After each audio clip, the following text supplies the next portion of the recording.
This conference will now be recorded. Shut up. Recording the domestic abuse is what it's going to do.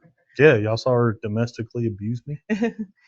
All right, so this PowerPoint, Got this witnesses. chapter, the next few chapters, I'm so sorry. They're rough. The last 5 chapters of this class are like the first 5 chapters. They just suck. Yeah. There's just no two ways about it. Yeah.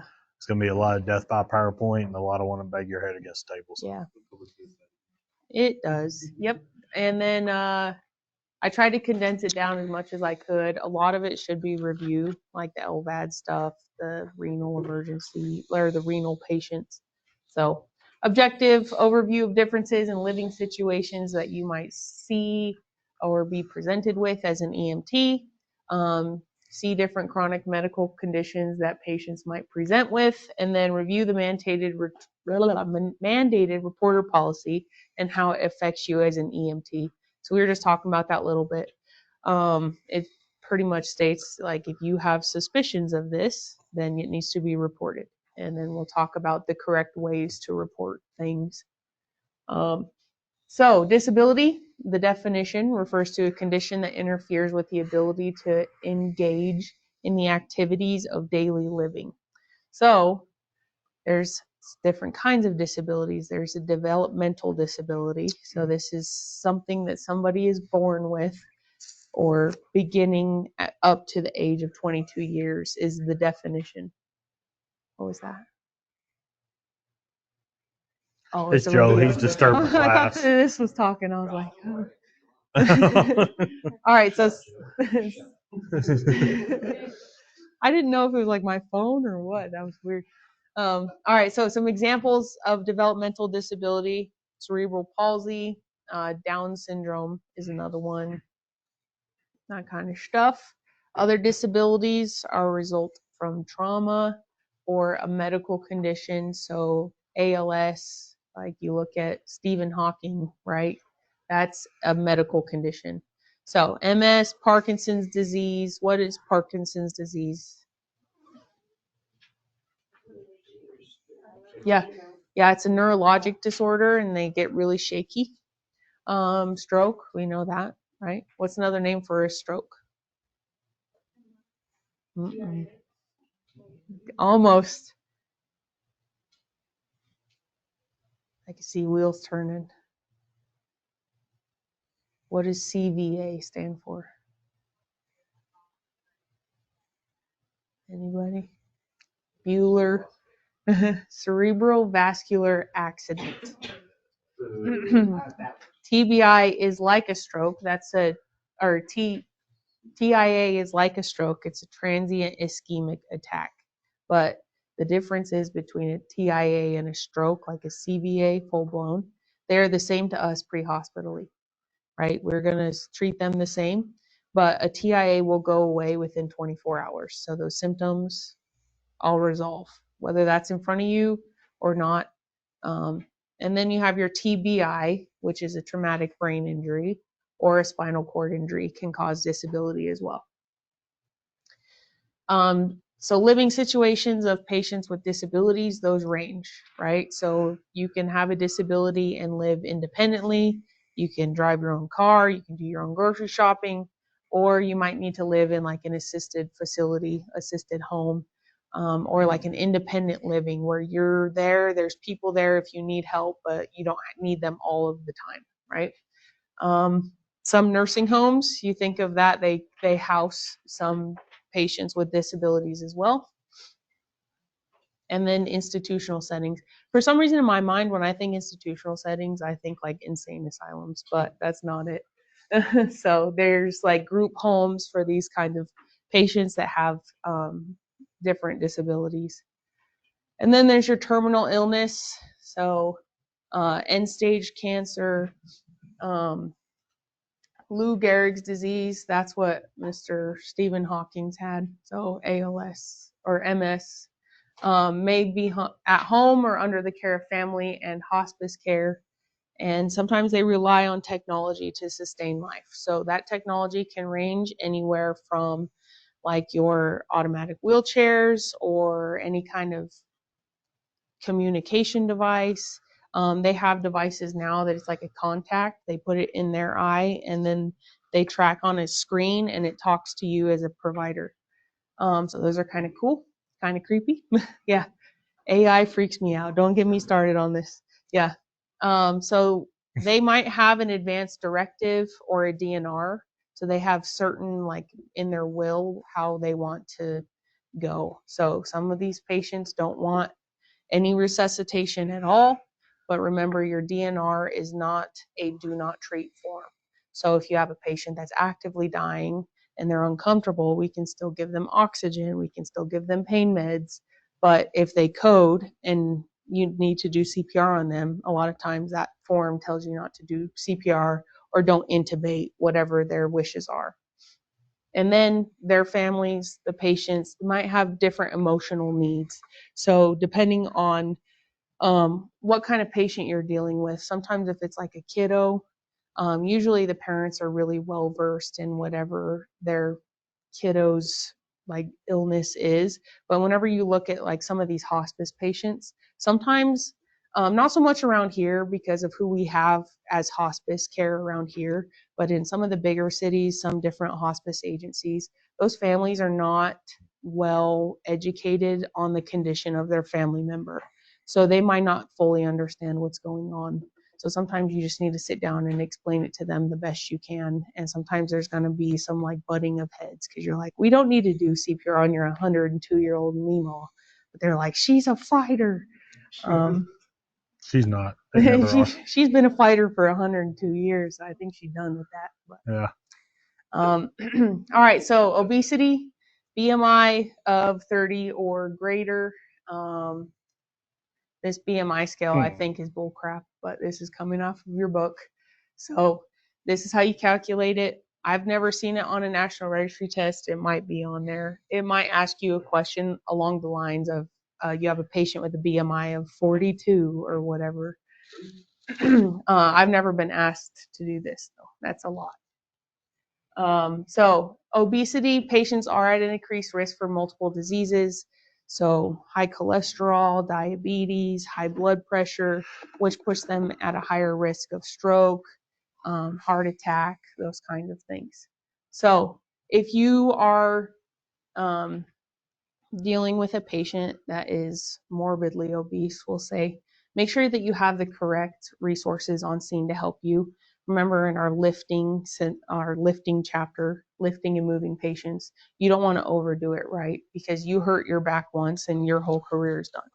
So make sure that you have the correct assistance on scene. And then bariatric surgery also kind of presents with its own little subset of problems that can occur.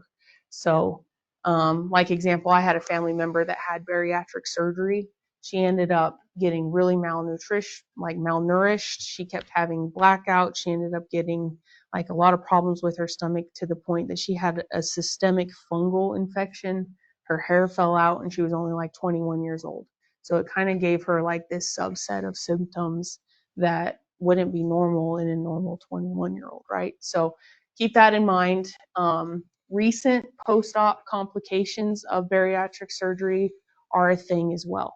So if they have post-op surgery and they have post-op problems, make sure that you're doing a good assessment of those patients because there could be internal bleeding, any kind of infection, any kind of side effects of that surgery.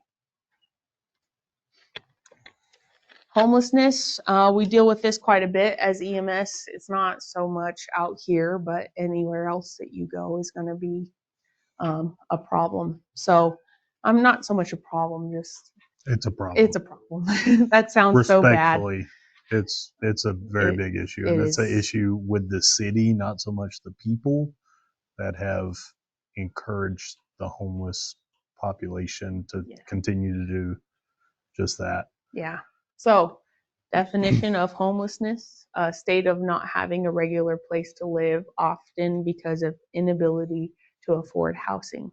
So, just the fact of someone being homeless, they're kind of set at a higher instance of having other things like pneumonia, mental health issues, malnutrition, substance abuse, and then HIV and AIDS. Just statistically, they're at higher risk for these things.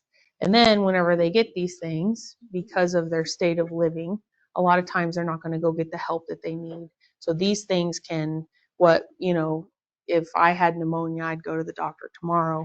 But if I was homeless and I felt like I couldn't afford it or I couldn't get to the doctor, that pneumonia might be weeks in by the time I call an ambulance or someone calls for me because I'm unresponsive on the side of the road. And then homeless women may be victims of abuse. This is a point that was in your guys' PowerPoint, but it's not just women, it's men too. Everybody's that can be a victim of abuse. I don't know, I think maybe statistically women have a higher numbers, but we've seen like homeless people where they're like homeless men being trafficked or abused or whatever. So just don't think that it's just women. And then poverty obviously is a common cause of homelessness. So keep that in mind whenever you're dealing with people. I think like the best example of this is like, they have high blood pressure and you take their blood pressure and it's high and you ask them if they've taken their meds and they say no. And you're like, well, why not? You need to take your meds.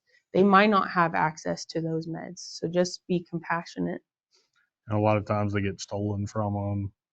People steal their stuff. And it's an issue, but a lot of these people will have a lot of clothes on.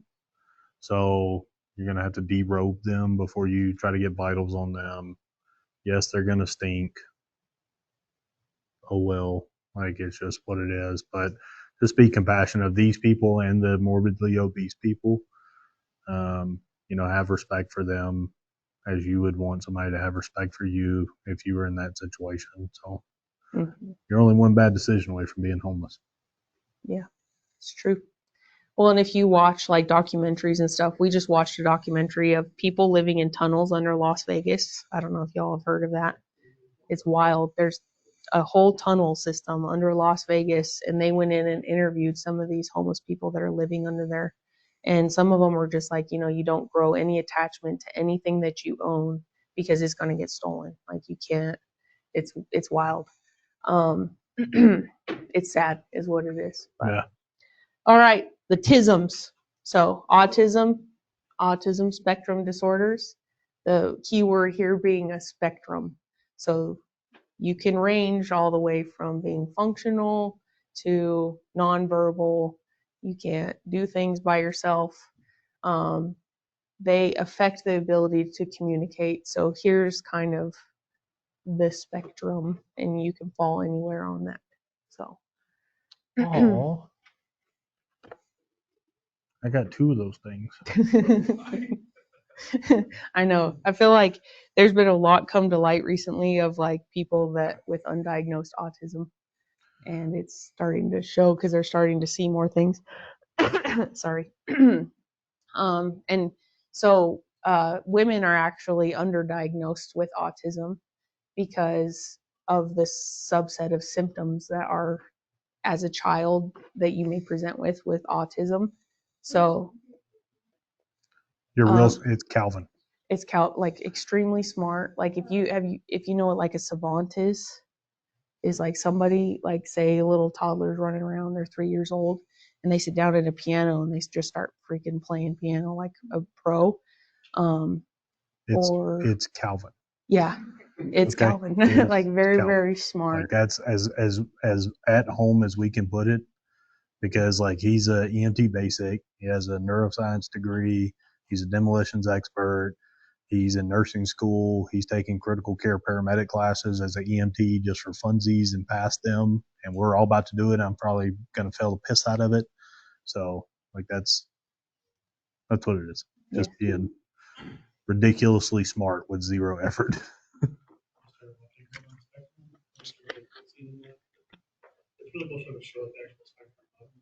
Yeah. Just like, oh, you really like the music? Me too. Oh, I like this song. That's the key of this. I like this song. That's the key of this. I like this song. That's the key. Damn. Yeah. And around here, you deal with it in some of the small towns, but whenever you get around the cities, you deal with a lot more of the specialty care patients, the very severely autistic patients, they tend to migrate a lot more to like city areas where they have all the specialty resources. LVAD patients, same thing. Morbidly obese patients, depending on the patient, same thing. So a lot of these people with these mental health issues, chronic issues, stuff like that, if you ever get around the city and start working, you'll deal with a lot more of the spectrum of autism from, like me and Becca ran on a 14-year-old that was completely nonverbal, didn't really say anything, but was like super handsy aggressive and like touch Becca in no areas. He gave me a And titty twister is what he did. I'm not even gonna lie to y'all. But he yeah. did. He was very aggressive. So, just be mindful of that whenever you're dealing with these patients, especially if you have an incidence where a patient is not around their family. Maybe they wandered away from the house, somebody called in, passing by, they're wandering down the road, whatever. If you get there and they're like freaked out, try to calm the situation, keep them calm, you stay calm, don't agitate them, because if you've ever dealt with an extremely autistic patient or family or person, once once they get overwhelmed and once they get riled up, it's kind of hard to get them back down. So making sure you keep them on a calm level is really, really important. Yeah, and they can get very aggressive if they get overstimulated. So they And can they become strong. dangerous. They are strong. Yeah.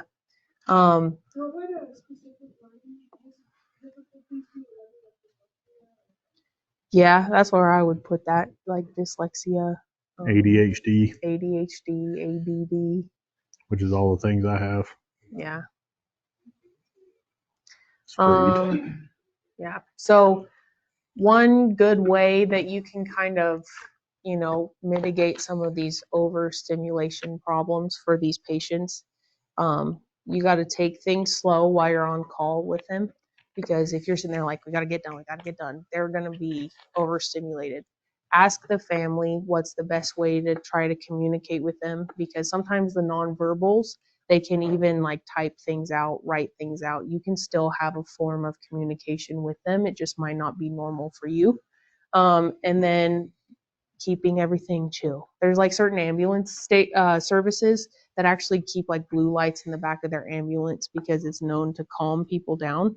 And so keeping the environment chill, asking the family the best way to go about things, and then kind of treat them like with your assessment. Don't go in and be like, all right, like do this and get all handsy, because to them that's terrifying, right? They're not used to people being all up in their mix. Yeah, walk them through what you're doing. Very, very open communication. Yeah. And be very patient. Yeah. All right. So children with medical challenges. This is also like a broad scope. So children with lung disease, heart disease, any kind of neurologic disease may live at home with their parents. Be mindful that anytime you run into something like this, either their parents or their caregivers or guardians, whoever is with them, is going to be the most knowledgeable person on scene about that subject. Unless you have a partner that's like, I studied this and I went to Texas and studied this for 10 years. Most of the time, they know more about their technology, like the vents, any kind of feeding tubes, any kind of anything. They know more about that than you will. So use your resources on scene, because they're going to assist you more than anything else would. But also keep in mind that, like, if their family member, like their child, is having a medical emergency, a lot of times that's very like emotionally damaging to them. So sometimes you have to get to a point where you kind of got to calm them down and be like, okay, their vent's messing up or whatever it may be. It's an emergency. Like, talk me through this, how you were taught to go through this. Because if you don't know how to work their machinery, then they can help you, but you might need to de-escalate the situation. So here's just some examples. So this is like a little trach tube on a little baby. We'll talk about G tubes, J tubes. They're like artificial feeding tubes for your patient. And then this is just an example of an LVAD. So does anyone remember what an LVAD is? Yeah. Left. Yep. Yep. Left Left ventricular ventricular. assist device. So, Mhm. if you haven't encountered stuff like this before, usually if you have a patient with like an LVAD or anything major, like a kid on a trach, usually you know about it just because they let you know about it. Like, hey, we're living in the area. This is what we have. I know when I was living in Idaho, we had a couple LVAD patients and we knew their address. And then and so did the fire department. So if anything happened, like the major power outage or anything, their houses were like the first ones that they would put priority over of getting power back to because of devices like this. So not all the time, but most of the time in a small community like this, you'll know where they live and you'll know the address. So we talked about this.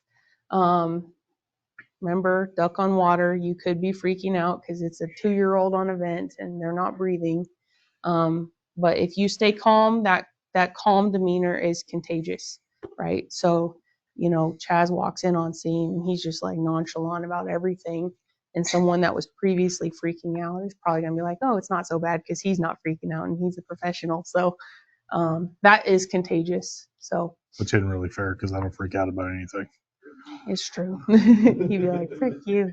Also keep in mind, what'd you say? Oh, yeah, that's true. He did freak out about his car. I did forget. I was pissed. He's still I'm pissed. still pissed. It's not even a was. It's a little sore subject. I'm still searching cars around here. So. Keep in mind too, patients are also very knowledgeable about their conditions. So depending on their age, how long they've been dealing with this. My friend that got put on an LVAD, they put her through classes before they even sent her home from the hospital. She knew the ins and outs of her LVAD, all the troubleshooting, everybody she needed to contact. Her family was trained on it. So if anything did go wrong, they had their own way of kind of solving the problem. If an LVAD patient goes into cardiac arrest, can you do compressions on those? Or do you do compressions on them? Because they have this giant implanted device that sits right here on their ventricles that circulates that system, right? So you basically just have something implanted into those ventricles. Do you think you can do compressions on those? Sure. It depends on the monitor, or it depends on the LVAD. So in recent years, they have changed LVADs to where they are more appropriate for CPR. Prior to probably, I think it's like 5 or 6 years ago, all LVADs, you couldn't do CPR on them because essentially they would rip your ventricles apart and destroy your heart, and you'd bleed out internally anyway. Yep. So depending on the system and LVAD implanted device, a lot of them have phone numbers on them. So they have their little battery packs and they will have phone numbers on them. A good rule of thumb is if you don't know, call that number. And they have people that can walk you through how to handle systems or how to handle the situation. Me and Becca ran a lot of LVAD patients in Atlanta. It was very common because there was 2 places up there that would implant LVADs, and depending on which hospital they had their LVAD placed at was dependent on whether they wanted you to do manual CPR or not. And then it swapped over to where they didn't want you to do mechanical CPR like a Lucas. And then they swapped over to where they were more appropriate to do CPR. So it's a good rule of thumb if you ever run into an LVAD patient. Since we're on I-80, there's a chance that you do run into those patients. If you see one, just call the number on it real quick and see what their direction is as far as how to treat that patient.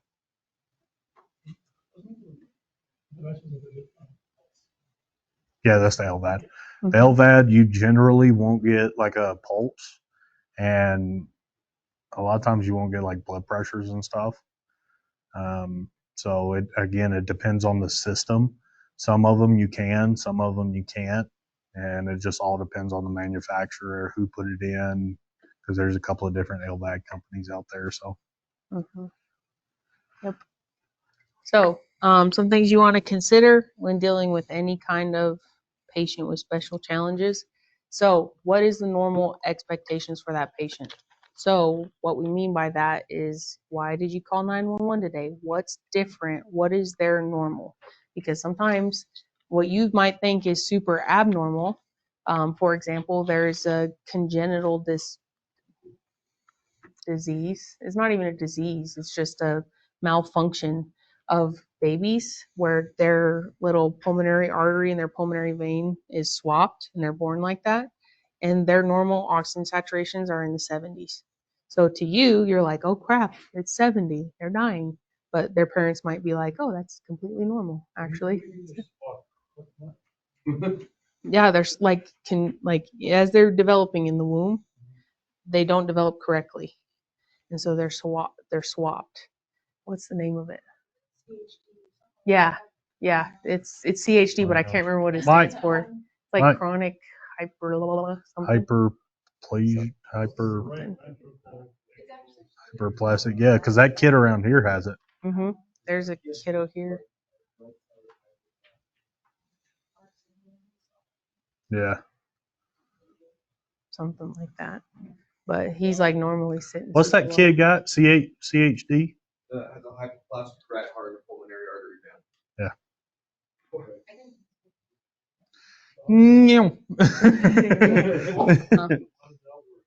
The right ventricle, that pulmonary vein goes to the lungs still?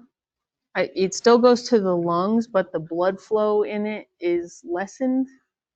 So the right side of the heart is undeveloped, right, or underdeveloped. Yeah. So that pulmonary artery band is put in place so that it doesn't over pressurize those lungs, and they use it as two: one, to not damage the lungs, and two, to train the lungs at the same time. Mm-hmm. Yeah, but those is one of those. That patient, the flight crews won't even fly out because it's such a high risk patient. And then their oxygen sats is normally extremely low. Like that's their baseline. Mm-hmm. So if mom calls and they're like, hey, I'm told to call if they have a fever for so long, or if their heart rate stays like this while they eat, they're trained on those certain things. So that's why it's important to ask what's different. Why are you calling me? And it's not to be rude, right? Like, why are you calling me? It's like, I need to know. And I think that kid, his oxygen sat below like 80% for so long. Like 82, 83. So special, and that's where they're right. You need to listen to mom, because mom's going to know way more about that than you do. So if mom says, hey, the surgeon and the intensivist want their oxygen sat at 82, you don't pin them at 95, right? Becca's absolutely right. Hey, they said if the heart rate stays over 160, to call. Okay, perfect. Even if their heart rate's normal at that point, that means the heart rate was over a certain amount that triggered the mom. And that mom's been trained to know what to do. So use your resources. Yeah, use your resources. Another thing on here is contact medical direction if the skill required is not something you are trained or allowed to do. So an example of this would be like if a G tube fell out, or like their trach isn't traking, I guess. So you can't go in and like replace their arbitrator. So you can contact medical direction, or transport and take them to the hospital. Because I can tell you right now that if you called this hospital and was like, hey, I can't get this arbitrator back in, or the family can't get the arbitrator back in, they're gonna be like, bring him in. So, hurry. Right. And then you're still gonna do your full assessment. So don't get that tunnel vision of like, oh, this one thing I don't know about, I'm freaking out about this. Still do a full assessment, right? Like you're gonna do on any other. So diseases and conditions, different kinds. Congenital disease that is present at birth, and it may or may not be genetic. So congenital heart disease, like we were just talking about, there's a whole bunch of them. There's CHD, there's the right-sided hyperplasia, pulmonary band that we were just talking about. Your heart can develop on the right side of your body instead of the left side of your body. Yeah, you can get like, what's that called? Your heart developed on the right side. Yeah, there's a name for it. It'll come to me. Cleft palate's another one. So we've all seen the little babies with his little mouth and they need surgery. It can affect their breathing, eating, that kind of stuff. Deafness. So what is it, 7 years? If they develop deafness or blindness within 7 years, the whole, like, your other senses are heightened kind of thing. If you lose your vision or your hearing after 7 years, that is not so much a thing. Calvin taught me that in all of his genius. And then there's acquired diseases. So COPD, AIDS, traumatic spinal cord injury. This happens after birth and is caused by some kind of external source. So difference between chronic and acute. Chronic is something that they deal with for a long period of time. So COPD can become a chronic condition if you're dealing with it for so many years, right? But you can have an acute onset of an exacerbation.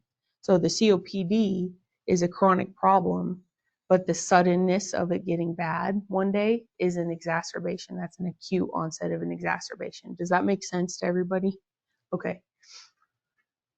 An acute illness, obviously this head cold is an acute illness. I don't deal with this all of the time. So if you have any kind of underlying comorbidities, acute illnesses can be more deadly for a patient that has a lot of different things going on. So, like, even an example, I'm going to use this a lot tonight just because it's what's familiar to me.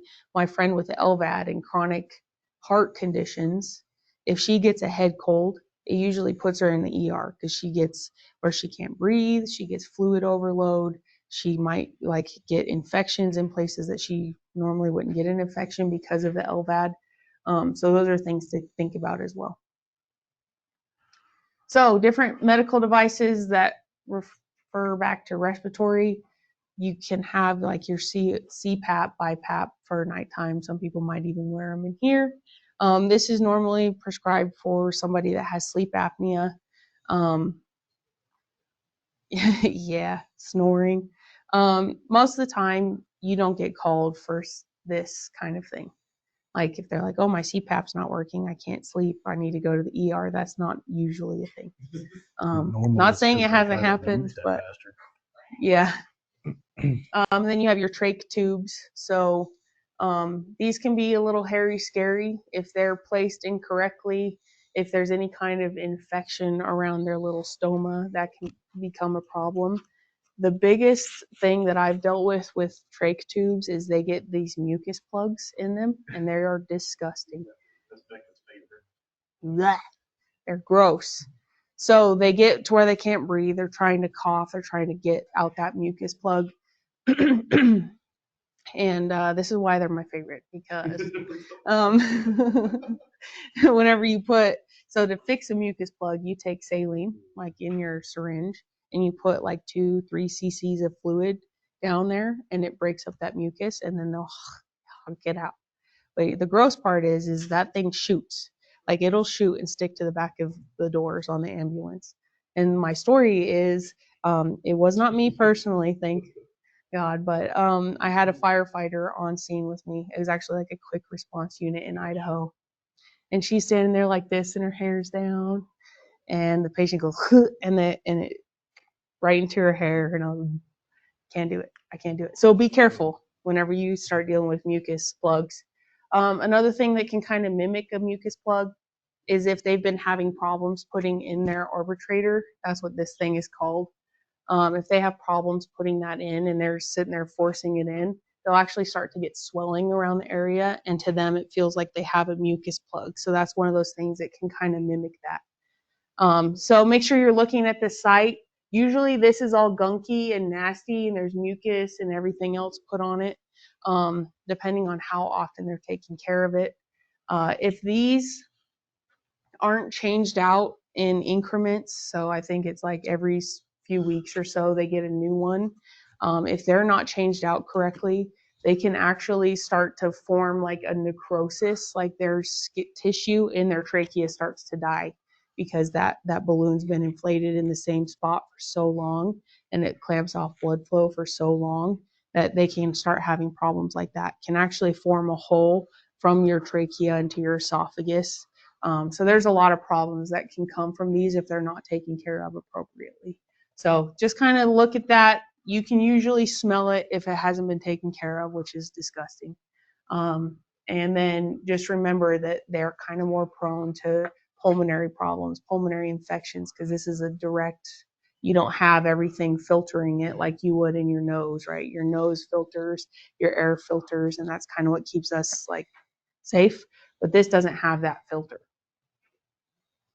And BBM fits perfectly right on the end of that. So if it comes to a point where they're on a ventilator and the ventilator's not working and you can't troubleshoot it, they can't troubleshoot it, family can't troubleshoot it, whatever, a BBM fits on there perfectly and you can bag them just like you would. Keep in mind, if you are starting to bag a patient through their stoma or their trach tube and you're feeling a lot of resistance, there's something else going on, whether it's a mucus plug, whether that trach is not in the correct space. So we're going to go through like the troubleshooting mnemonic of that. Here's our little home ventilators. This is a very modern looking one. That guy is clearly having the best time of his life. Yeah, ventilators can be scary because they beep and yell at you. So usually if you get called for like a ventilator malfunction, you walk in and it's like, bang, bang, bang, bang, and there's flashing lights and you're like, oh my God, they're gonna die. So we're gonna go through the DOPE mnemonic. So we use this in every aspect of airway management. So this is not just for home ventilators. If you are on a call and you have somebody that's intubated and you have somebody that has a supraglottic airway in, this is a good mnemonic to have. If you memorize this and you decide that you want to go to A school or paramedic school, it's really going to be drilled into your brain. So this is kind of what the checklist that we go through anytime we're dealing with any airway. So displacement of the tube. Are they not oxygenating? Is the tube dislodged for any reason, right? So you want to check that. Obviously with a trach, it's harder, more difficult to check. You want to be listening to lung sounds. If you're feeling any kind of resistance and you start to see like swelling up around this area, that tube is probably dislodged. Obstruction. So is there anything obstructing the tube? Is the tube kinked? Is there a mucus plug in there? Is there something else going on? Is somehow puke get in there or blood or whatever? Your P is pneumothorax or pneumonia. So pneumonia is going to be more so for like the people that have their trach in for a long time or a tube in for a long time. But in a more acute setting, it's going to be, your concern is going to be a pneumothorax, right? How do we check for a pneumothorax? JVD, tracheal deviation, absent lung sounds. And then the last thing on your checklist after you're like, okay, we're not dislodged, we don't have any obstruction, there's no pneumothorax, the last thing you need to check is your equipment. So is your monitor failing? Is their vent failing? Is their vent 35 years old and now it's time for them to get a new one? So these are things that you need to check last because these things are going to kill them before the equipment failure. You can change out the equipment, right? Any questions on that? No. Okay. Cardiac devices. What is that? It is a pacemaker. Can you put your defib pads directly over the pacemaker? No, you cannot. Just add extra joules to the pacemaker. Give them a Yeah. little extra razzle and dazzle. Fry the pacemaker. Don't do that. All right. So these are, yeah, these are put in to prevent a heart rate from becoming too slow. So from whatever pathology, whether it's like a congenital disease, whether it is a past heart attack, if their heart rate gets too low, they get a pacemaker implanted. They have on-demand pacemakers and they have pacemakers that are going all the time. So they might have a heart rate that is constantly being paced by their pacemaker, or they can get an on-demand pacemaker where it senses whenever the heart rate gets too low and then it kicks on. So keep that in mind when you're looking, like if you hook them up to the 4-lead and you're seeing funky things and you know they have a pacemaker, just ask them about stuff like that. It's low energy impulses. So as it's pacing the patient, if it's an internal pacemaker, they're not going to feel it. It's just like whatever to them. It feels like their heartbeat. Obviously, it's not going to shock you whenever you touch the patient. So, And if it does, that means something's wrong. yeah, something is going on. So, this is an automatic implanted cardiac defibrillator. You can have pacemakers that have this implanted in them, or you can have one or the other. So the difference between this and a pacemaker, because they're going to look the same, is this one isn't going all of the time. And whenever that patient goes into a deadly rhythm, whether it's VFib, VTAC, it's going to shock their heart. And so whenever that thing goes off, the difference between this and a pacemaker, the patient's going to feel this. They're standing there and they're going to be like, ooh, like they get shocked. And you can watch videos of people getting shocked by them, and you can tell right when it happens. Again, you will not get shocked if you're touching the patient and their internal defibrillator is going off. It's all closed loop system, so don't worry about that. These can go off, obviously, if they're having dysrhythmias or arrhythmias, but then also they can malfunction and just keep shocking the patient for no reason at all. So it's important that if you have a patient that has an implanted defibrillator that is going off, that you're putting them on a monitor and at least trying to get a 12 lead or a 4 lead, or trying to kind of capture whenever this happens. If you have that. Bless you. Bless you.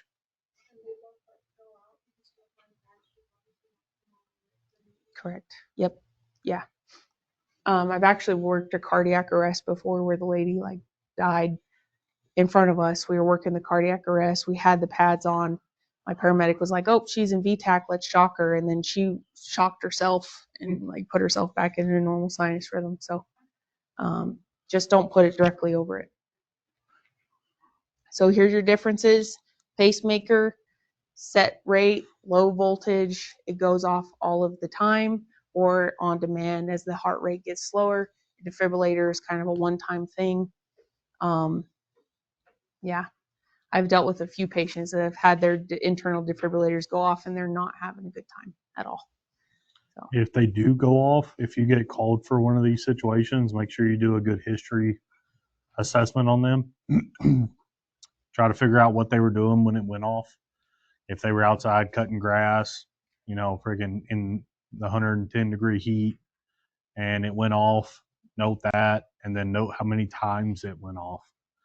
Try to ask them, did it just shock you once, or has it shocked you multiple times? And that way you can relay that information off too.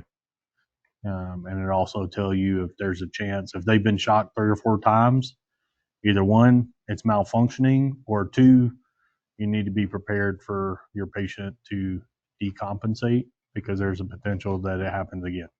So. Yeah.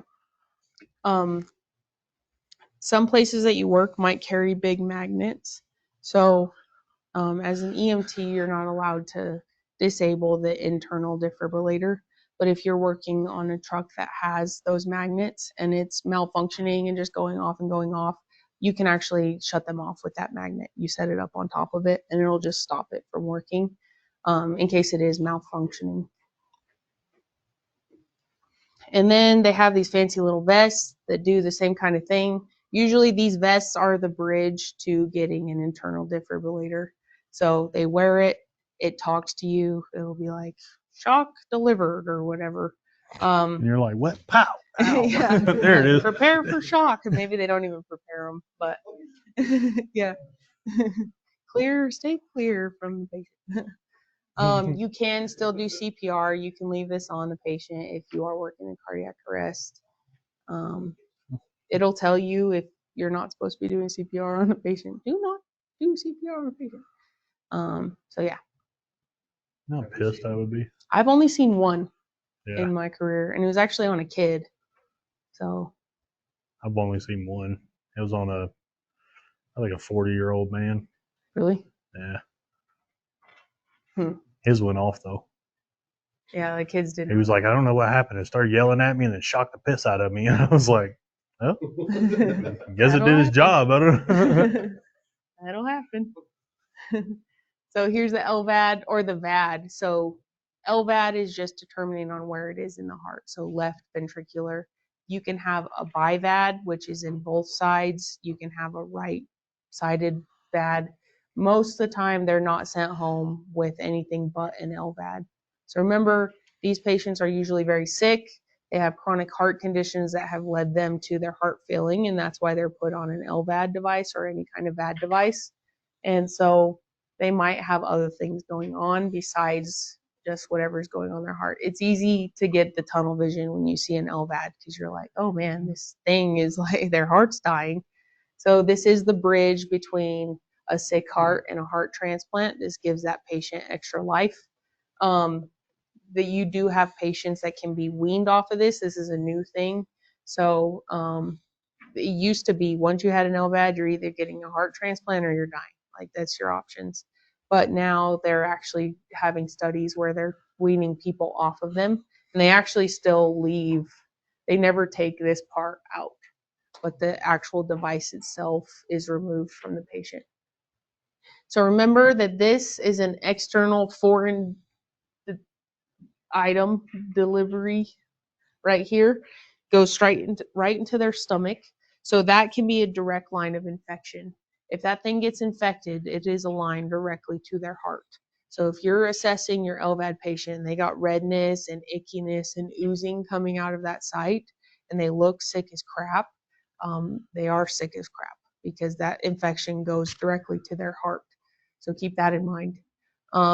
They may not have a pulse depending on the device that they have. Make sure you're assessing your patient.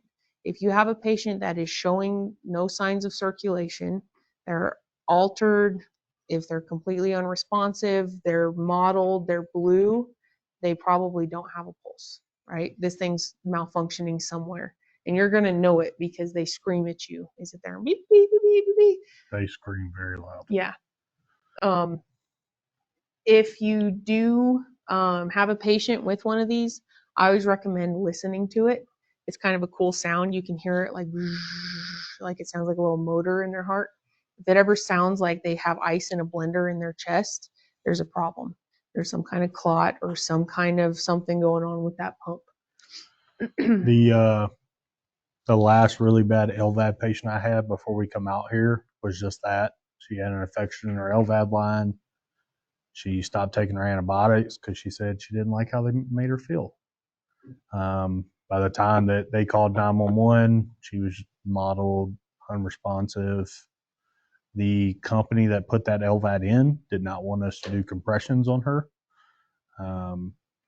And she ended up dying later on. She ended up dying shortly after we got her to the hospital. So just be mindful of that because you see where this thing attaches, right? So depending on the model, it may not be recommended to do compressions on these patients.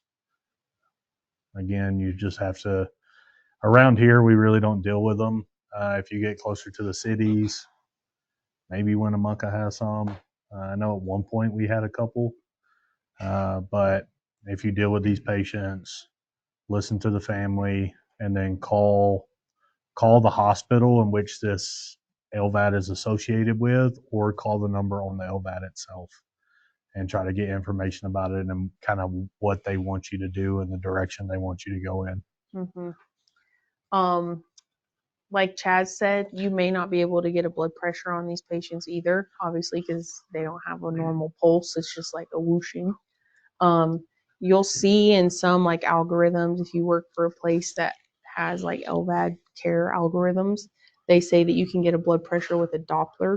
So what that is it's something that amplifies the sound, and it's just like a little probe, and you can put it right over where you would feel a pulse, and you can take that blood pressure and you'll hear the because it amplifies everything. So that's what that is. That confused me for a solid 5 years. Which I think the LVAD patient that me and you had, that lady that got like punched or whatever, we got a blood pressure on her. We did, and we got a 12 lead on her. Yeah. The 12 lead was pretty cool. Yeah, it was cool because you can see like the artifact from the LVAD is neat. Just looked like a bunch of static in a TV. Yeah, pretty cool. It was cool. All right, so feeding tubes, different kinds of feeding tubes. We have our NG tube, which is your nasogastric tube. It goes in through the nose into the stomach. According to Dr. Herman, this is one of the more painful procedures. So They have to like shove it into their nose all the way down into their belly. There's also something called an orogastric tube, which goes into your mouth. That's more used in like ICU emergency settings. You won't really see patients with long-term orogastric tubes. But it's the same idea. It's the same tube. It's just put into the mouth rather than the nose. And then you have your G tubes, which is gastrostomy tube. So this is a little port into their belly. This is how they get their nutrients.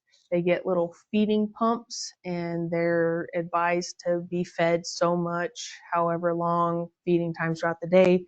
I've had patients where I've showed up and they're like, right now is their feeding time. So you're taking them while the feeding pump's going. And sometimes they'll clamp them off and take them off for you. The most common thing you'll get called for any kind of gastrostomy tube is like infection around the site, or that thing popped out and the parents can't get it back in. So, and we don't really put them back in. So. This is what an infected one looks like. So hot to the touch, oozy. Yeah, it's icky. Sometimes they'll get clogged. Usually that's how they get their medications too. So they'll like grind up meds, put it in their little feeding tube, and that's how they get their meds. There's also something, it's called a J tube. It's very, very similar. It's like just they put it in a different part of the digestive system. I don't know what the difference is between why they put one over the other. But same kind of thing, G tube, J tube. If they fall out, the parents are usually trained to put them back in. If they can't get them back in for whatever reason, they need to go. If you're dealing with them, if they want to feed them while you're still transporting them, make sure that tube is secured, because we don't want to go yanking on any tubes, right? So that can be something that you're like, yeah, don't yank on the tubes, but it actually gets caught up under a wheel or like off of something on the stretcher. It can happen. And then your Foley catheters. So every nurse's favorite thing. yeah, where's the Foley? So Foley goes directly into their urethra. You can have this one that goes here on the top. What is that called? Don't come to me. I might even have it here. Why can't I think of it? It'll come. I don't know. So, but the indwelling Foley catheters are most common. So these are a huge site for infections. Any kind of external thing going into the body is going to be a site for an infection. So you can smell the infection most of the time if you got a good sniffer. If you have a patient with a Foley catheter, take note of how much urine is in that bag. What color is it? What's the consistency? Is it milky white like this? Does it look like there's sediment in there or sand?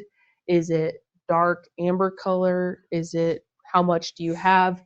If the bag's super full, drain it before you get to moving the patient, because that's just kind of you to do, and it's really not that hard. Dump it into a urinal and dump it out. So don't dump it all over yourself. Keep the bag lower than the patient. You don't want anything from the outside flowing back in, and don't get it caught on anything. I've seen these caught on stretcher wheels. Yeah, you don't want to break the bag. You don't want to pull it out. Usually they're secured pretty well, but you just want to be mindful. Ostomies. So depending on what part of their little digestive tract this is from, you can have different kinds of ostomies. So coleostomy or your ileostomy is just depending on where it is in the body. This is what they poop into. So if a patient has had any kind of bowel damage, trauma, they can have one of these bags. So usually it's not that visible. One thing I noticed when I was working in nursing homes is that so like we can fart and get rid of our air. They cannot. So that bag will actually blow up really big, and sometimes you have to burp it to get that air out. It stinks. Okay. It's not fun, but also keep in mind that can be embarrassing too, right? Like if I pooped in a bag, I wouldn't want anyone being like, oh, I have to burp your bag.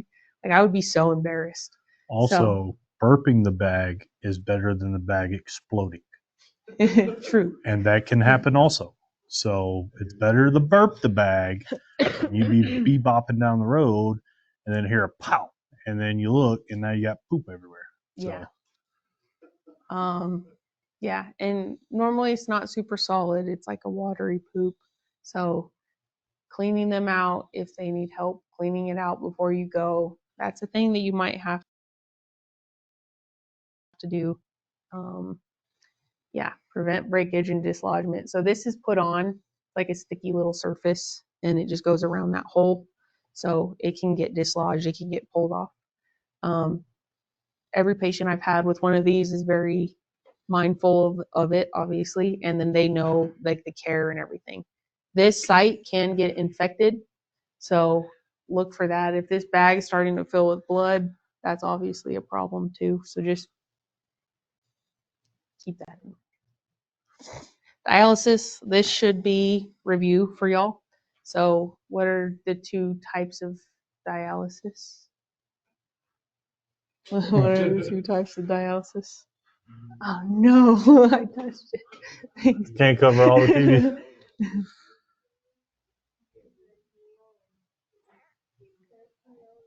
Yeah. So peritoneal is at home. Yeah. So they get this little port. They put fluid in their belly, let it sit for a few hours, and then they drain that fluid out. This is another foreign thing going into their stomach, right? So site of infection. It can cause like peritonitis, like swelling and inflammation of all of the peritoneum in your belly, which is that sac that all your organs sit in. And then there's hemodialysis. So this is like your fistula or your port. This is where they go in, they get hooked up to a machine, and then the machine cleans their blood for them.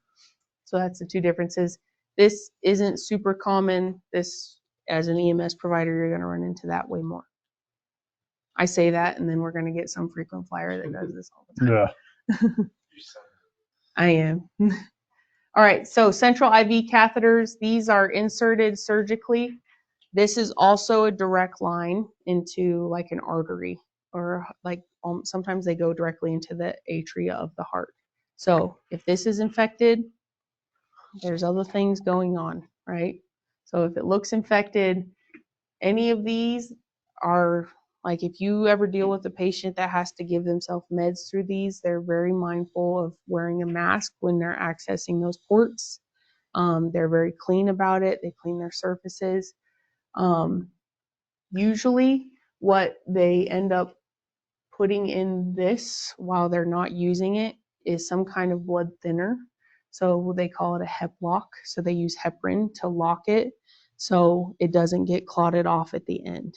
So whenever you're like having a patient that's accessing one of these, if you ever see it, they're pretty mindful about what they're putting into it, obviously. Can be used for chemo. For nutrition, they have I can't remember what is TPN, no, not TPN. They call it something, but they have this formula that they can like feed you through your veins. And sometimes it goes through this. And then you have your PICC line, which is the same kind of idea, but instead of it being central, it's peripheral, right? So it's away. You'll see these usually around here in the arm. And same thing, these are site for infection. And then another thing that we commonly get called for these kind of things is there's some kind of blockage. They can't flush it for whatever reason. So we usually have to take them in to get it flushed. Sometimes there's some techniques that you can use to try and get that to break free, but yeah, I don't think you guys can do them. And then you have your central IV catheters. So same kind of idea, it's just a catheter. These are normally done in the ER or ICU. They call them like swan catheters. They'll go in, do central line. You've seen the medical shows where they're like, okay, we're going to start a central line. That's what they're talking about here. And you can see where this catheter goes in directly into the heart. So also a site for an infection.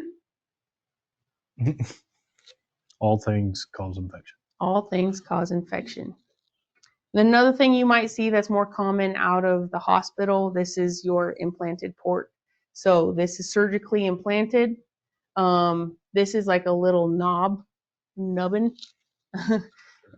Yeah, don't yank on it. This also goes directly into their heart, just like this one does.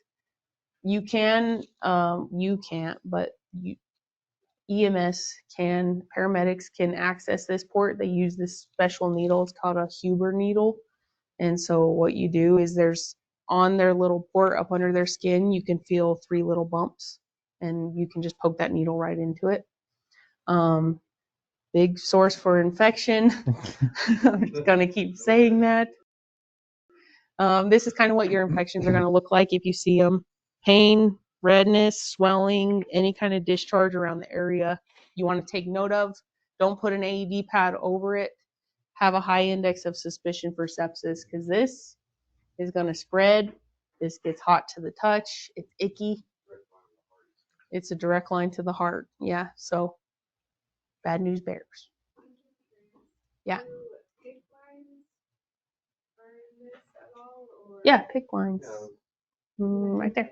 Oh, right there. Mhm. Okay, Mhm. that was the signal. Okay. Yep. So, they have all this stuff. They're normally labeled with like a time and date because they got to change them out or clean this part after so often. Yeah. Just don't go messing with them, basically, is your best bet.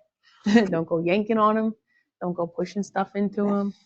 All that fun stuff. No touchy. Yeah. VP shunts, these are kind of cool. So that big long word, ventricular parallel shunt. So Ventricular peritoneal. yeah. So this is implanted into their brain. And what happens is it helps drain that CSF fluid whenever it gets too high, right? So remember your CSF doesn't have anywhere to go because this is a closed vault. So if they have any kind of disorder, disease where they get too much of that built up, this will open up, this little valve opens up and it will flush down into their belly.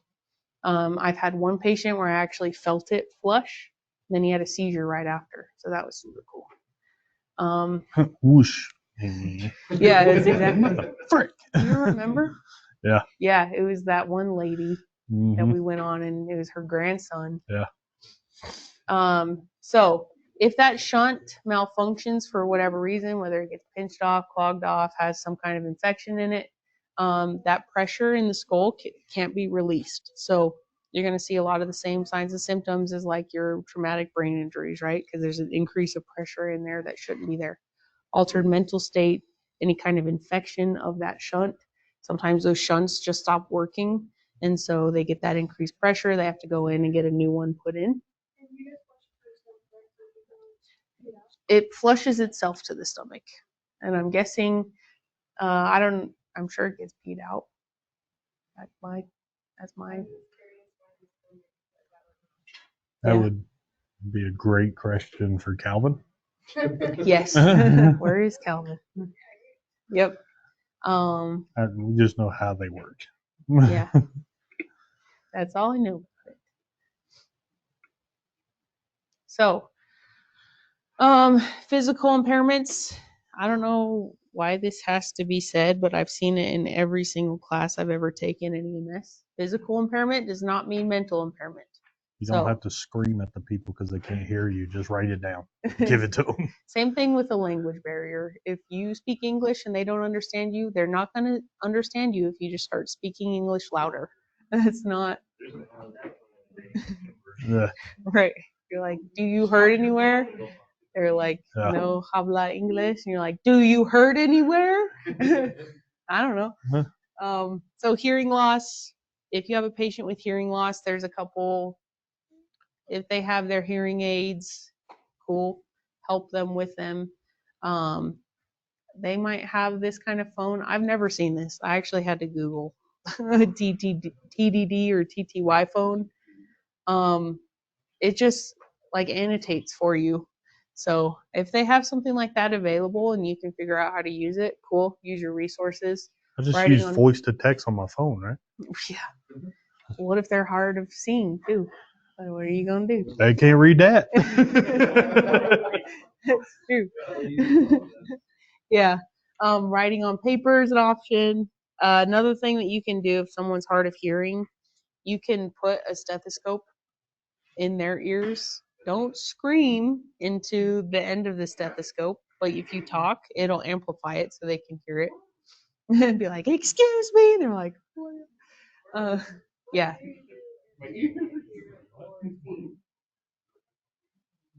I'm not well versed in Braille, so I don't know. Yeah, I've never ran into that. I'm sure they have some way or form of communicating that they might.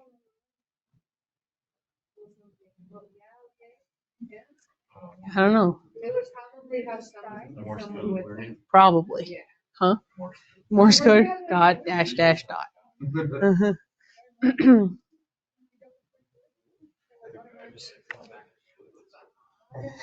Beep, beep, beep, beep, beep, beep, beep, with the siren. Oh. Yeah. Yeah. All right. Impairments to sight. So, if you have a patient that is blind, um, you can determine whether the vision is poor. If there's no vision at all, they're going to usually let you know by the time you get there. If you have somebody that is blind or has any kind of vision issues, make sure you're explaining what's going on and what you're doing. Because if I'm going to start an assessment and do a 12 lead on somebody and I start pulling up their shirt and they're like, what is going on? They can't determine that. Another thing, like pulling the stretcher out of the ambulance, if you kind of say, hey, you're going to hear like whirring noises, you're going to feel some bumps, like these are things that you want to explain to your patient. And I've had patients that are blind that are like, I forgot to do that. And they're like, so what's going on? Where are we going? What is this? So sometimes they'll remind you. If they have a doggy with them, I'm not saying this just because I'm a doggy lover. Take the dog with you, because if it's not going to bite you or attack you, if it's not a threat, yeah, they'd be like, where's my dog? It's my dog now. Thank you. Meant to say was where was our dog? Yeah. Yeah. Also, in their house, if you need to move like a major piece of furniture to get them out, put it back, because that's kind of a dick move. Yeah. Another thing is if someone can't speak, sometimes if they need to like use sign language or whatever, if they have an interpreter there, sometimes they don't. The whole texting thing works great. Writing things down works great. I know this much sign language, but that's it. So, physical impairments, aphasia. So, what is aphasia? There is. Yes. What is it? Yeah, exactly. So, which one's which? Yep. Yeah. So, some people might have aphasia, whether it's expressive or receptive.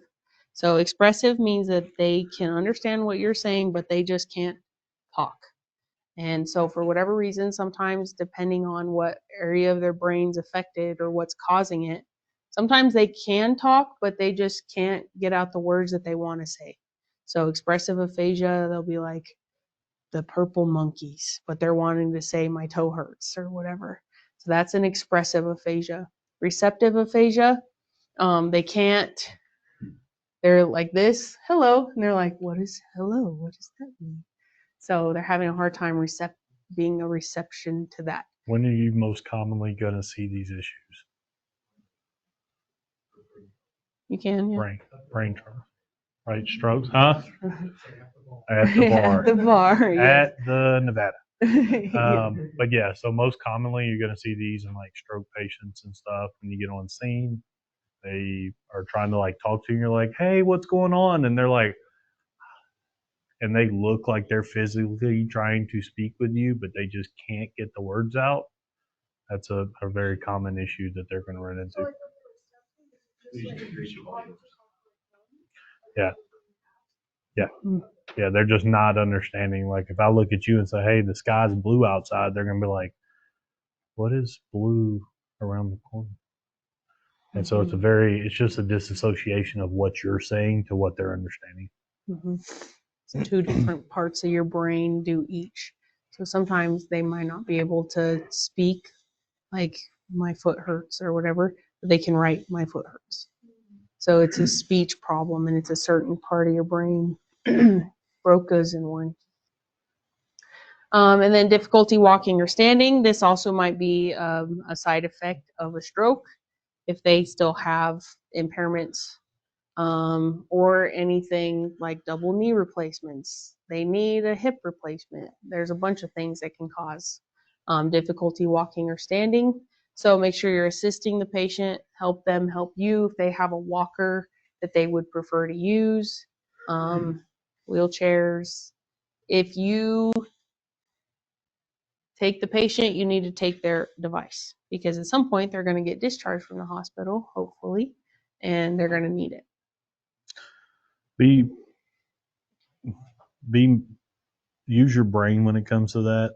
All right. If they're in an electric wheelchair that's bigger than what you can store,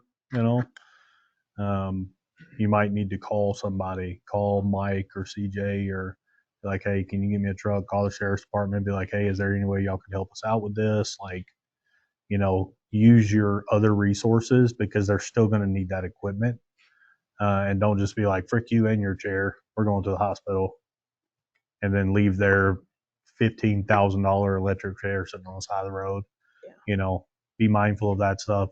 If you don't take their walker, they're going to yell at you. So just also be mindful of that. Mm-hmm. They're going to let you know they need that walker before they leave. Mm-hmm. So. Yep. I just lost my train of thought. Yeah. It's gone. She has aphasia. I have expressive aphasia. I don't even remember what I was going to say. Oh well. All right. Abuse and neglect. So keeping a high index of suspicion. There's my favorite words again. Patients with special challenges are more vulnerable to abuse and neglect. Any kind of disability, any kind of your elderly population, the statistics are there that they are at higher chances of this happening. Does anybody know why?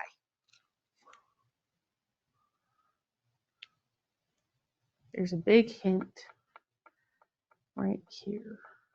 Caregivers.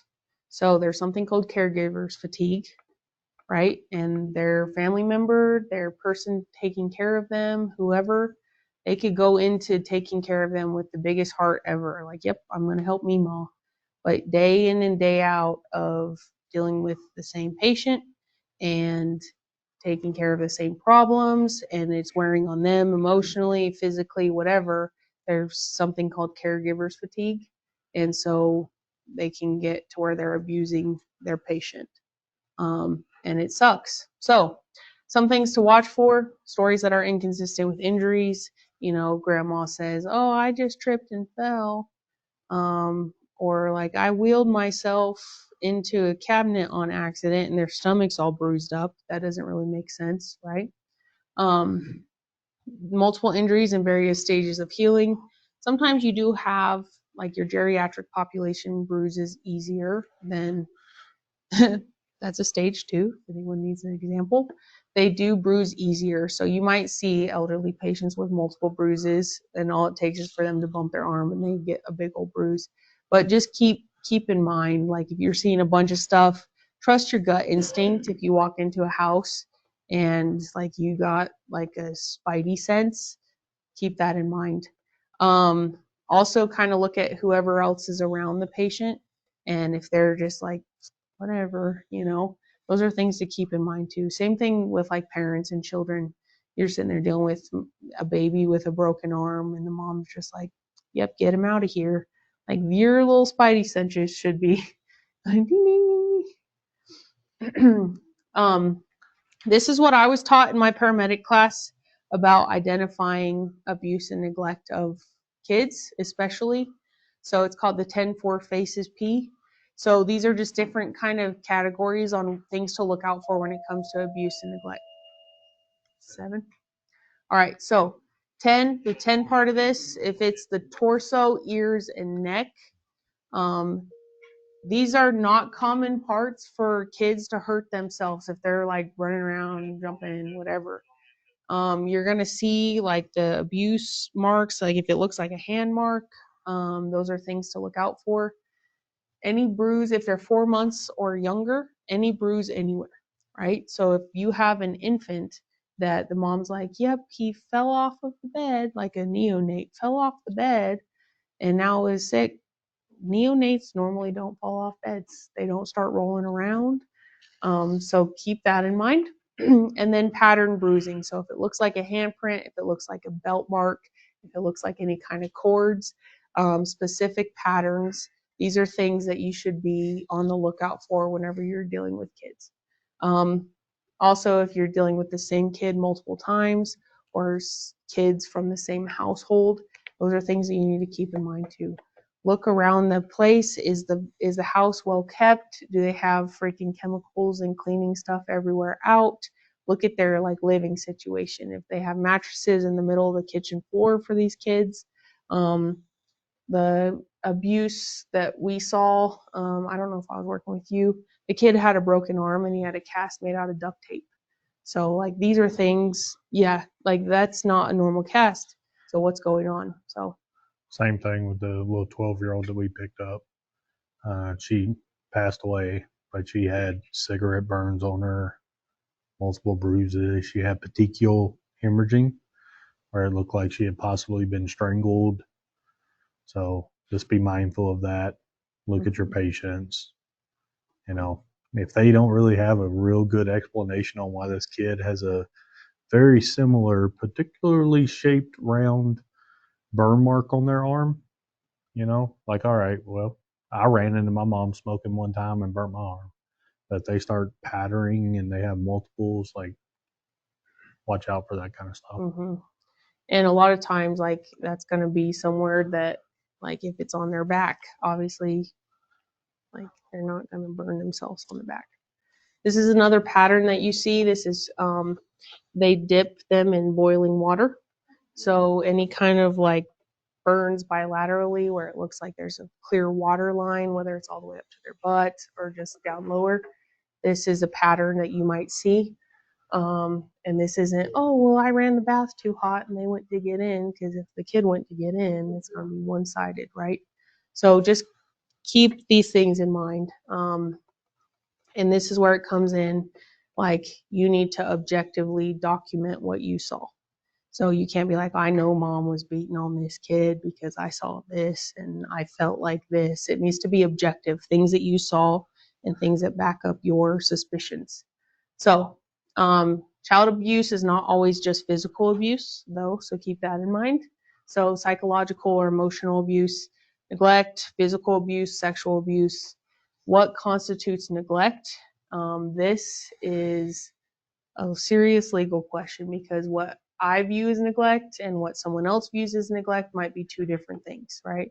So you get the people that are like, you can't spank your kids, that's abuse. That might be different in some people's mind. What is this state's definition of neglect? Do they have like a hardline definition of it? Or is it just like officer discretion? Pretty vague, but it's also like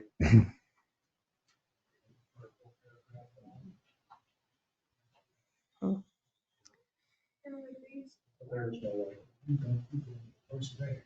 Yeah. Isn't it you try to get them out of that environment? Yeah. Yep. Mm-hmm. Yeah, so you should be trying, even if it's something minor, you should be trying to be like, yep, they need to get evaluated at the hospital. Don't outwardly voice like, I'm suspecting neglect here, because that's going to cause other problems, right?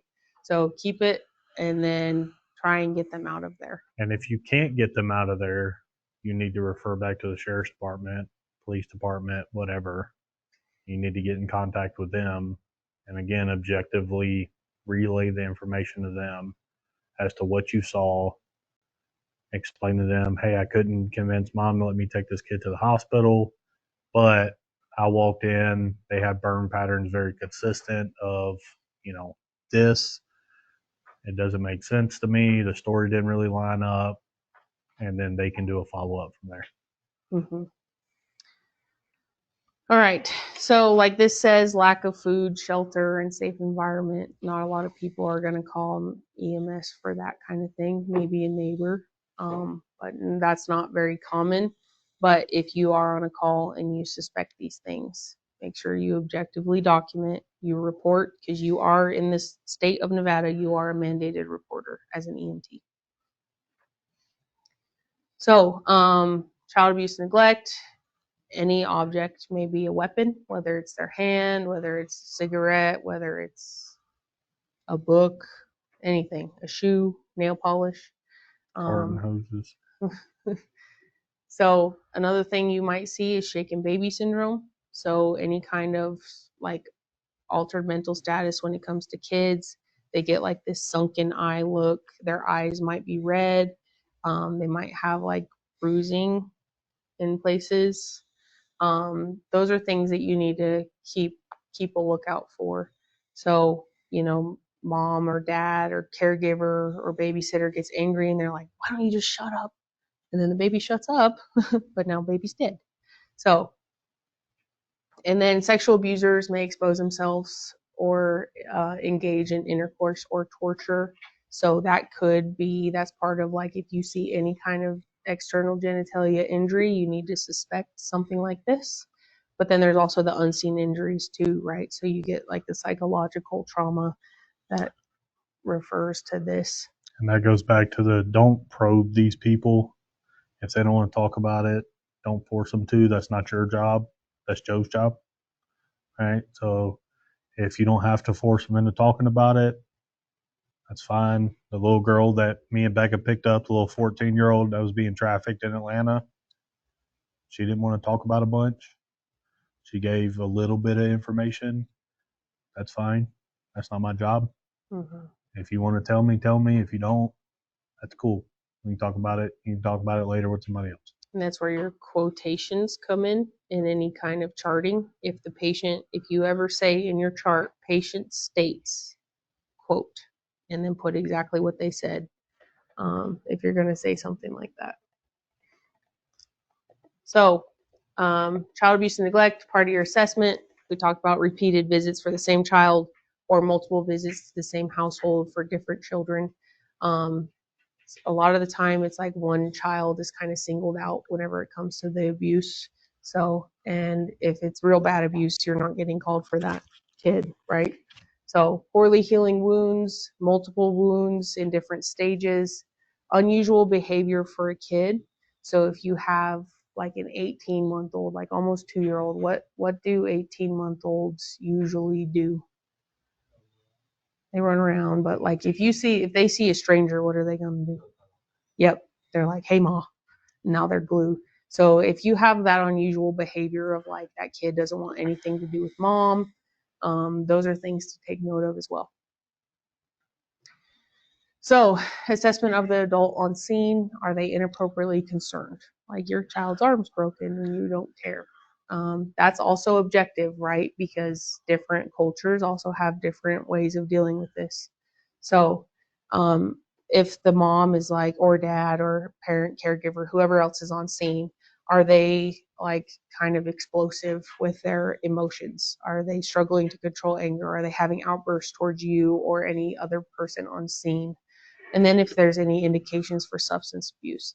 So if you see like drug paraphernalia all over the scene, we can't legally, as an EMS person, you can't be like, yep, there was a crack pipe laying there. You could just say, I was suspicious of, this glass container that appeared. Had meth in it. Mm-hmm, the white powder on mom's nose. So your treatment, if you need to do an assessment and you rearrange or remove clothing, what kind of thing are we putting it in? Paper bag. Yep. If there's an obvious injury or an obvious complaint to the genitalia and you need to assess it, but don't be like, I need to look at you for this. Don't do that. Calm and reassuring, professional, and then protect the child from embarrassment. So don't go stripping them down in the middle of the street. We have a back of an ambulance. We've had times where we've put up sheets in the back just so they can get whatever clothes off they need and they can cover up. Because even though you can't see into the back of the ambulance, they still feel more secure if you can cover that stuff up. So elder abuse, this is also a thing that you might deal with. So they may be physically, psychologically, or financially abused. You know, their nephew or grandkid or whatever wants that social security check. And so that's a thing that happens. This is also very, very common in healthcare settings. These nursing homes are very notorious for elder abuse. Mm-hmm. So if you go in and out of these nursing homes, be mindful of that too. Some of these folks that work in there shouldn't be in there. So. Mm-hmm. Yep. This also kind of falls into, if you look at the mandated reporting website for Nevada, because we were looking at it the other day for something. Dependent adults also fall into this category. So somebody with like disabilities that have like they are dependent on other people, they fall into this. So unexplained absence of caregivers or potentially harmful periods of abandonment, this falls into that. If they are not in a safe situation. And when I reported one in Idaho, they were very specific about they didn't have access to contact emergency services if they felt like they were in a safe space. Hunger, malnourishment, improper toileting, so left in their own feces for days on end. Obviously, that causes other problems like your pressure sores, infections, those kinds of things. And then if the caregiver is real funky about you trying to do an assessment and they're like, oh, wait, hold on, or they try to stop you or they try to block you from the patient, those are things. Or if they're like overbearing, that's another thing to keep in mind. If they're like standing over your shoulder watching you do this assessment. So if they are Tell them to frick off. Just I mean, what you do like that, is freak off. what you do. Well, you got a couple of different options, right? So if the patient is A&O, but is bed bound, that patient still has legal medical right to make their own decisions, regardless of what's going on, right? So you can kick that person out of the room. If they so choose not to leave, that's cool. We got other resources for that too. So call the sheriff's department, your local police department, let them know you need them on scene because you have an aggressive family member that you need removed from the situation. So was that important to like child's work as well as they were talking earlier? So So if they refuse like refusal form for the student, So there's a very distinct line when it comes to people under the age of 18, because parents have the authoritating control over that kid. At that point, they have to be in some sort of life-threatening situation right there for you to kind of take that right away. And even with trying to take that right away, you need to call a medical director and get a doctor's permission to do that. And so it's a very weird line right there, because at the end of the day, even if you suspect that this child is being abused, they're still innocent until proven guilty, and you have no legal authority to take that kid away from mom. So it's weird because they had an instance down in Texas where an individual needed blood. He was a pediatric patient. I think he was like 14 or 15. And the parents were like, no, that's against our religion. Like I think what is that, Mormon? The Mormon religion? I don't know. Jehovah's Witness? Yeah. So it's against that religion to receive donated blood, right? And so they said, no, you're not allowed to do this.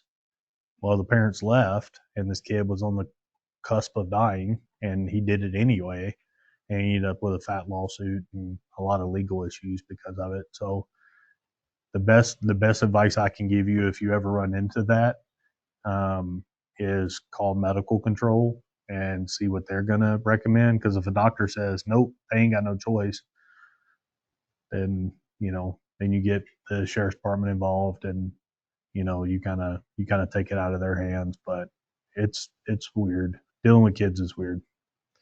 Well, yeah, and it becomes like a moral dilemma or an ethical dilemma, right? Because like working up in Idaho, we call them the snake eaters or cult, but there was a religion in Idaho where they didn't believe in going to the doctor, and we ran a car accident, and this girl was like almost completely scalped, altered. We're like, yay, her family showed up and was like, no, we don't believe in doctors, and they were like trying to haul her into the back of the pickup.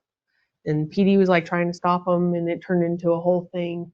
And like at that point, we know what needs to be done, but they're not going to allow it to happen. So these are things that's kind of like a weird area to kind of mess It's a weird gray area. Yeah. And it's kind of hard to give you like a definitive, like, this is the way you have to do things.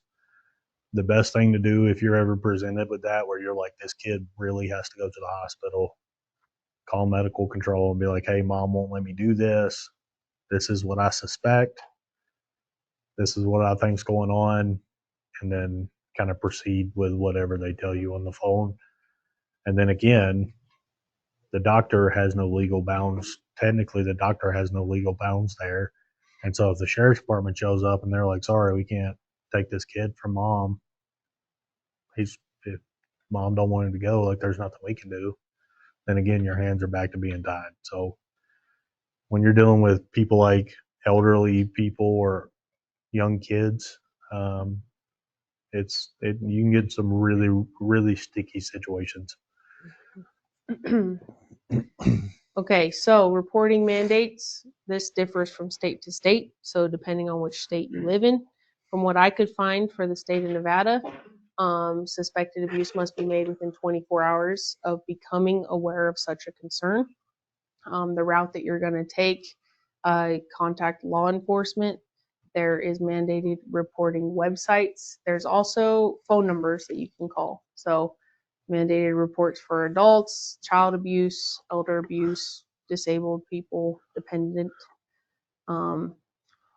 So gather information away, like separate them and get each of their stories, right? So if I'm suspecting this, I'm going to get information from caregiver or adults or whoever else is on scene, and then from the patient if I'm able to at that time. Like we said, don't be like, I'm suspicious of abuse out loud. Keep it to yourself. Try and get that patient out of wherever they are, especially kids. And then report only the facts. So everything you report is objective. So intimate partner violence. I get it. Why are you shaking your head? So pattern of behavior used to gain control over an intimate partner. By definition, intimate partner violence is a pattern, not just one incident, which I kind of disagree with, but per definition. They use physical, emotional, sexual, economic tactics. I had to put one in here of a girl beating up a guy because every time you Google a picture for this, it's always the dude beating on the girl. So I had to put one in here. So he's fine. No, Oh, yeah. I bet they just don't want to report it or say anything. Yeah, no, I'm scared too.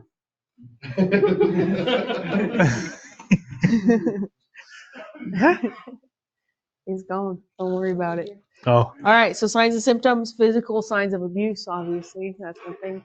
I was listening to a podcast about this, and I like to tell patients if I get them away from the situation and I'm transporting them and they're by themselves, it's not if that person tries to kill you that is like violent towards you, it's going to be when. So that's something that you need to get out of. Obviously, there is a reluctance there for a lot of those patients because that's what's normal for them. And because of this, like physical, emotional, economic, like I can't leave because I won't be able to afford anything. I'm going to be homeless if I leave or whatever the situation may be. There's usually a reluctance to report it. I don't even know what I was even going to say. there's a reluctance to leave the situation. Leave the situation. Thank you. You know, they're used to this. They might have Mhm. kids with this person. They don't think they can make it on their own. whatever the case may be. They're like, oh, well, nobody else will love me. Mm-hmm. I've heard a lot of different situations and scenarios. At the end of the day, it doesn't get any better. So, No. All right. There's the one of the dude. So always treat their medical problems, traumatic injuries, treat those things first. he about to break that wrist. He swing. There is, you can try getting your patients access to like the National Domestic Violence Hotline. Sometimes there's local places local shelters, what have you, that provide support for people in this situation. Remember, you're gathering information objectively, you're documenting, and you're reporting the facts.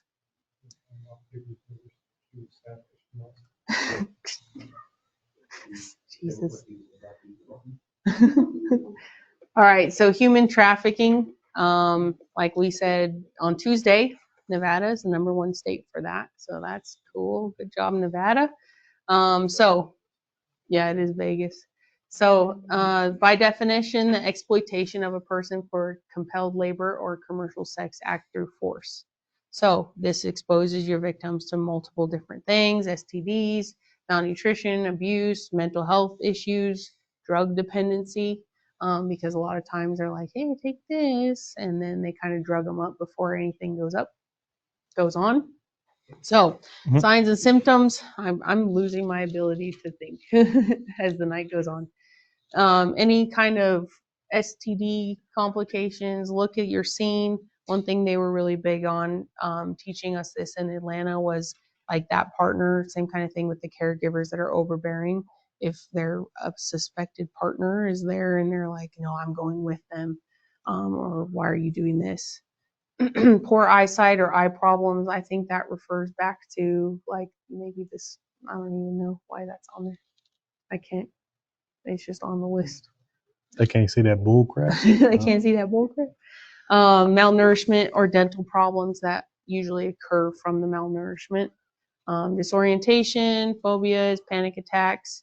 So the call that I ran, that really sticks out for like human trafficking behavior. I had a pregnant lady. She was having a bad like panic attack. And when I got on scene, I wasn't thinking anything of it. I was like, okay, panic attacks, they happen. The thing that like triggered my little spidey sense was the firefighter that was there said, we were at this house for another female the same age that was pregnant, but it wasn't her. And I was like, okay, well, there's something going on here. There was a dude there that was very much like, I'm going with her, blah, blah, blah. We couldn't get anything out of her on scene. We were able to keep him disconnected, like said, okay, you drive, follow us to the hospital. You're not getting in this ambulance. And on the way, she was able to tell me that she was in danger and it was another problem. So knowing your resources, some places that you work have certain hospitals that are designated for like human trafficking victims. I don't think there's one. Is Reno? Probably not. Right. But if maybe you do Vegas know. has got one. Grady was one. Mm-hmm.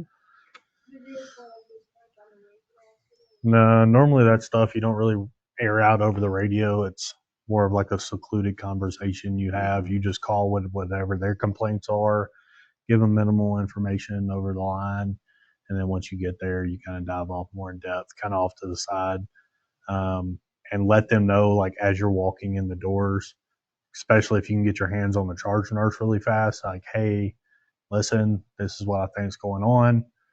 The guy that's doing this is like about to pull up in a car. You need to call out front and not let him back here. And so kind of get ahead of that situation pretty quick. But yeah. Yeah.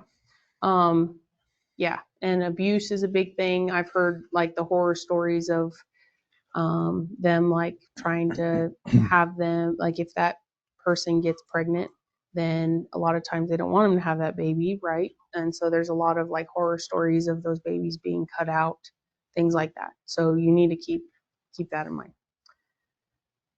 Here it is. Nevada's #1, Georgia's #2. So our track record of what states we live in isn't very good. But yeah, it's sad. It's common. It's a common thing. The criminals, they call them sophisticated and dangerous criminals. So always consider your scene safety. Again, don't go airing out over the radio on scene that you're suspecting something like this. And they need to be, law enforcement needs to be immediately notified. You might have to get savvy with these folks. My favorite line when I don't want somebody in the back of the ambulance is, well, due to COVID protocol updates, we're not allowed to have anybody ride in the back of the ambulance. But if you'd like to, you can follow us to the hospital. Same thing when you get to the ER. When you come walking in, if they like come running around the corner to try to walk in the ER with you, be like, hey, listen, due to COVID, they don't let people in these doors anymore that aren't a patient. You have to go around to the front, get checked in on the front, and they'll let you back in a little bit, right? It's a very easy buyout for most people, and most people you can kind of get them out of there, get them out of your way like that. So, Yeah. All right. What questions do y'all have?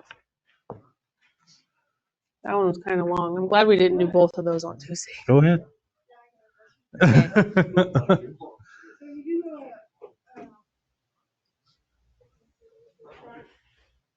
Trey? Mm-hmm. it's like bloody and just. Yeah, so you can use, like, we have soft tip. So there's hard tip and there's soft tip suction catheters. You can use a soft tip suction catheter. Yes. Yep. Yeah, because that is their airway. Mm-hmm. And then for the alpha, Yeah. so you guys are talking about all the numbers versus monitor. Mm-hmm.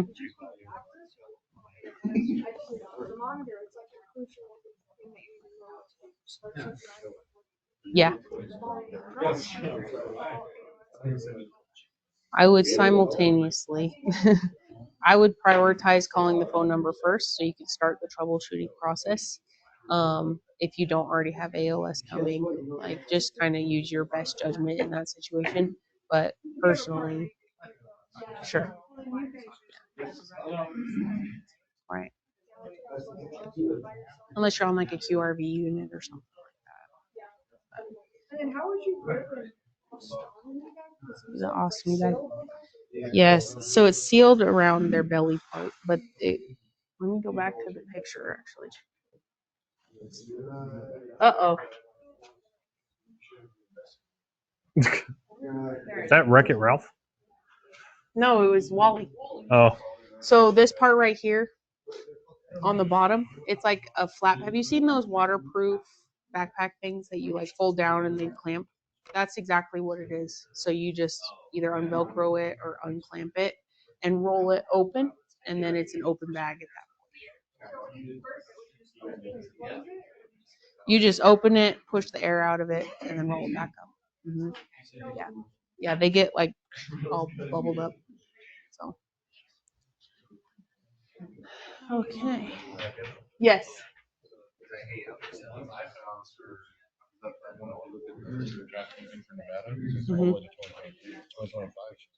Oh, California is the one. Yeah, and then it has reported cases back it. And Oh, nice. The website that made that same map. Really? Yeah, they have a source that goes back to it. That's interesting. Yeah. Here's the national statistics, and it shows how many cases on there. Because when I Googled it, I just I've seen the Googled data. like, yeah, I Googled. Apparently that used to be the case in 2023, but apparently that's Huh. Nice. Yeah. Good job, Nevada. California, especially Southern California. Makes sense. So if you guys want to practice the APGARs or the GCS or whatever, this is the website. Just type in ABG Ninja. Yeah, ABG Ninja. And then choose, there's like an option. There's a whole list of things. So we'll go over some of them in class. Yeah, they're like, so. Yeah.